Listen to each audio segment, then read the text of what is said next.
ఎన్నికలప్పుడు మా వెంబడి ఉండి మమ్మల్ని వెన్నుపోటు ఒడిచి మమ్మల్ని ఓడగొట్టిరు తప్ప తాండూరు ప్రజలందరూ కూడా వాళ్ళ ఆశీర్వాదాలు ఎప్పుడు కూడా రోహిత్ రెడ్డి ఎంబడి ఉంటాయని చెప్పేసి కూడా ఈ సందర్భంగా మీ అందరూ కూడా తెలియజేసుకుంటున్నాను. మరి ముఖ్యంగా సహజమే, పార్టీ మారడం సహజమే. పార్టీ అనేక మంది నాయకులు, ఈరోజు రాష్ట్ర ముఖ్యమంత్రి ఏ పార్టీ? బీజేపీ, టీఆర్ఎస్, మరి టీడీపీ, కాంగ్రెస్, ఇన్ని పార్టీలు మారిండు.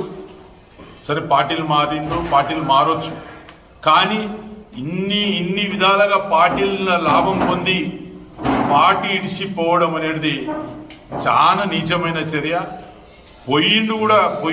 పోయినాడు కాబట్టి కూడా మాకు కూడా కొంచెం సంతోషంగానే ఉన్నదని చెప్పేసి కూడా ఈ సందర్భంగా చెప్పుకుంటూ